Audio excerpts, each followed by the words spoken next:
লিল্লাহি তাকবীর। সংস্কারের পক্ষে হা ভোট। দ্বিতীয় ভোটটি হচ্ছে পরিবর্তনের বাংলাদেশের পক্ষের ভোট। হা মানে হচ্ছে আজাদি, না মানে হচ্ছে গোলামি। আজাদি দেখলাম যে জনগণ সচেতন, মাশাআল্লাহ। জনগণ আওয়াজ দিতে উল্টাপাল্টা করে নাই। তার মানে হলো ভোটের বুথে ঢুকে প্রথম ভোটটি শক্ত করে মারতে হবে হার উপরে, ইনশাআল্লাহ। হা জিতে গেলে বাংলাদেশ জিতে যাবে। হা জিতে গেলে ফ্যাসিবাদ আর ফিরে আসবে না। হা জিতে গেলে দুর্নীতি এবং চাঁদাবাজের কবর রচনা হবে। আর হা হেরে গেলে বাংলাদেশ হেরে যাবে। আমরা সেদিন আল্লাহর দরবারে দোয়া করি, আল্লাহ যেন হা জিতে যাওয়ার ব্যবস্থা করেন বিপুল ব্যবধানে। এই চুয়াডাঙ্গায় কোনো চাঁদাবাজ নাই, চাঁদাবাজি হয় না। হয় শিওর? তাইলে চাঁদাবাজি হইলে এটা ডিজিটাল চাঁদাবাজি, কোনো স্ট্যান্ড দখল হয় না এখানে। এটাও হয়, মানে কোনো কিছু আর বাকি নাই, ফুটপাত থেকে শুরু করে সব কিছু।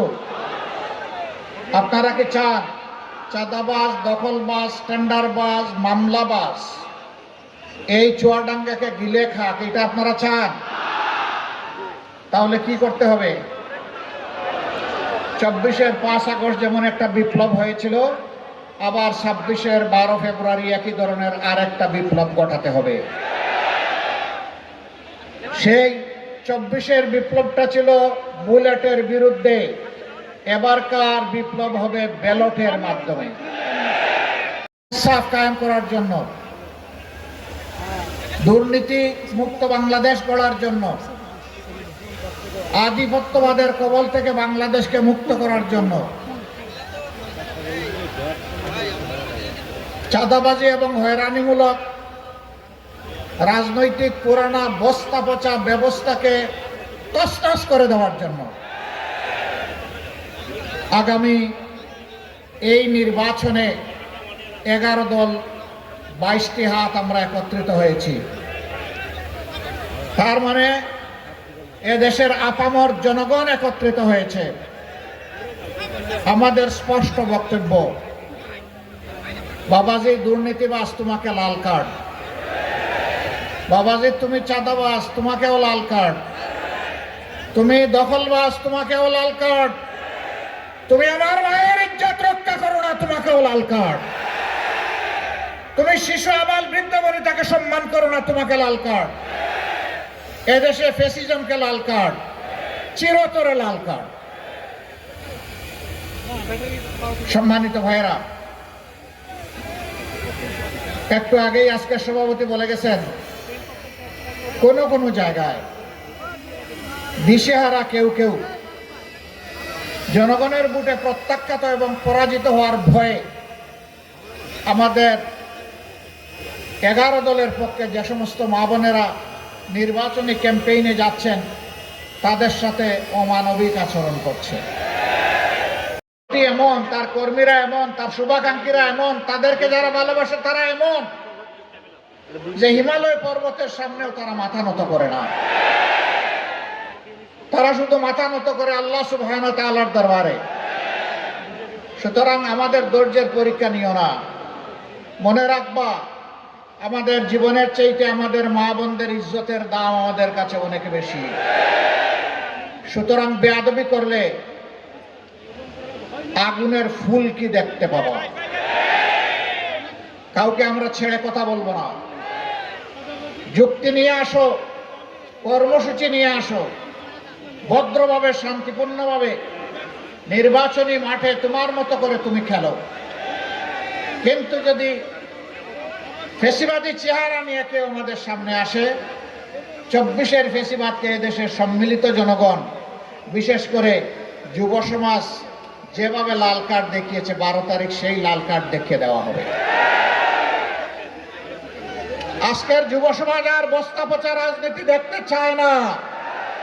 54 বছর যেই রাজনীতি বাংলাদেশকে অন্ধকার গলিতে ঢুকিয়ে দিয়েছে, কোন রাষ্ট্রের তাবেদারে পরিণত করেছে, আমাদের যুব সমাজ চিৎকার দিয়ে বলেছে আমরা ওই বাংলাদেশ আর দেখতে চাই না।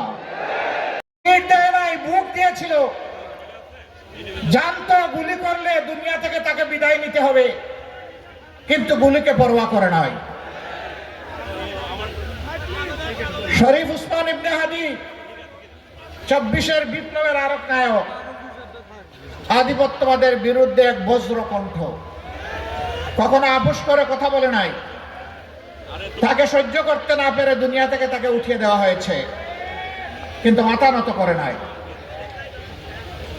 সম্মানিত বন্ধুগণ, যে দেশের মায়েরা আবরার ফাদের মতো সন্তান জন্ম দেয়, আবু সাইদের মতো সন্তানকে জন্ম দেয়, উসমান হাদির মতো সন্তানকে জন্ম দেয়, সেই দেশবাসীকে ভয় দেখাবেন না। আজকে যুবকরা ঐক্যবদ্ধ হয়েছে পুরাতন এবং নূতন ফ্যাসিবাদের বিরুদ্ধে, এবং তার প্রমাণ রেখেছে দেশের পাঁচটি পাবলিক বিশ্ববিদ্যালয়। আমরা নিশ্চিত বাকি সব বিশ্ববিদ্যালয় নির্বাচন হলে একই চিত্র ফুটে উঠত করবেন। এই জন্য তাদের প্রতি আমরা আস্থা রেখেছি, আমাদের ভোট দিয়েছি। আজকে কেউ কেউ দিশাহারা হয়ে মাথা গরম হয়ে বিভিন্ন কথাবার্তা বলছেন। একসাথে আমরা দীর্ঘদিন রাজনীতি করেছি, ওই দীর্ঘদিন একসাথে রাজনীতি করার কারণে তাদেরকে ক্ষমা করে দিলাম। তাদের মুখের থেকে ছুড়া অন্যায় অসত্য কথাগুলোর জবাব দেওয়ার সময় আমাদের নাই। আমরা এই দেশবাসী নিয়ে কি স্বপ্ন দেখছি তাই বলতে এসেছি। সম্মানিত ভাই ও বন্ধুগণ, চুয়াডাঙ্গার চিত্র অতি সংক্ষেপে এখানে তুলে ধরেছেন চুয়াডাঙ্গা 2 আসনের প্রার্থী জনাব রুহুল এবং কানাডা বানিয়েছে, আর বাংলাদেশকে সমুদ্রের তলে ঢুকিয়ে দিয়েছে। আমরা ওই সমুদ্রের তলা থেকে বাংলাদেশকে টেনে উঠাতে চাই। আমরা আশাবাদী, ইনশাআল্লাহ আমরা পারবো। আমরা আশাবাদী, আমাদের যুবকরা আমাদের পাশে থাকলে আমরা পারবো। আমরা আশাবাদী, আপামর জনগণের দোয়া ভালোবাসা থাকলে আমরা পারবো। কেন আমরা পারবো? ইনশাআল্লাহ আমরা এই কারণে পারবো যে আমরা যদি এ দেশ পরিচালনার সুযোগ পাই, আমরা এ দেশের মালিক বনতে চাইব না। আমরা ইনশাআল্লাহ এ দেশের সেবক হব। আমরা কথা দিচ্ছি, আমাদের কোনো জনপ্রতিনিধির সম্পদ লাফিয়ে লাফিয়ে বাড়বে না, আমরা বাড়তে দেব না। আমরা বলবো, যারা নিজেরটা উজাড় করে দেশবাসীর সেবা করার সাহস রাখো, তোমরাই শুধু আসো, আর কারো আসার দরকার নাই। এই জনপ্রতিনিধিরা প্রতি বছর জনগণের সামনে তাদের এবং তাদের পরিবারের সদস্যদের সম্পদের হিসাব দিতে বাধ্য থাকবে। জনগণের যে সম্পদ এলোকেশন হবে বিভিন্ন এলাকার উন্নয়নের জন্য, তার হিসাব জনগণকে দিতে হবে। উন্নয়ন কিভাবে হবে, জনগণের সাথে ডায়লগ করে বসে তার সিদ্ধান্ত নিতে হবে। উপর থেকে চাপিয়ে দেওয়া যাবে না। জনগণ চাইলো চিনি আর আপনি দিয়ে দিলেন লবণ, কাজ হবে না। দেশ গড়ার কারিগরের হাত হিসাবে তৈরি করে তোমাদের হাতে সম্মানের কাজ তুলে দিতে চাই। তোমরা যেন চিৎকার দিয়ে বুক ফুলিয়ে বলতে পারো, আমি এ দেশের গর্বিত নাগরিক, আমিও দেশ গড়ার একজন কারিগর। তবে হ্যাঁ, এ কারিগর বানানোর জন্য যে শিক্ষার প্রয়োজন, আমরা সেই শিক্ষাটাই ইনশাআল্লাহ তুলে দেব আমাদের ছাত্র সমাজের হাতে। যে প্রশিক্ষণ দরকার সরকারি খরচে, সেই প্রশিক্ষণ দিয়ে হাতগুলাকে মজবুত কারিগরের হাত হিসাবে পরিণত করে দেওয়া হবে ইনশাআল্লাহ। শুধু দেশে নয়, বিদেশেও তারা অবদান রাখবে। এইভাবে আমরা আমাদের যুব সমাজকে কর্মমুখী করতে চাই, বেকার বানাতে চাই না। এখন বলবেন যতদিন বেকার থাকবে ততদিন কি হবে? ততদিন তাদেরকে প্রশিক্ষণের মধ্যে ব্যস্ত রাখবো। কারো প্রশিক্ষণ হবে 3 মাসে, কারো 6 মাসে, কারো 9 মাসে, কারো 1 বছরে। যার যতটুকু লাগুক, প্রশিক্ষণের পূর্ণ ব্যয় বহন করবে সরকার। আমাদের মেয়েরা লেখাপড়া করবে, উচ্চতর লেখাপড়া পর্যন্ত তাদের সমস্ত লেখাপড়ার ব্যয়ভার বহন করবে সরকার। বলবেন ছেলেরা দোষ করলো কি? হ্যাঁ, এখানে হাত তুলেন তো মুরব্বীদের, যারা বয়স হয়ে গেছে 30-35-এর ঊর্ধ্বে। আচ্ছা, পেটে তো নিতে পারলেন না, বুকের দুধ খাওয়ানোর সাহস কে কে করে? এইটাও নাই।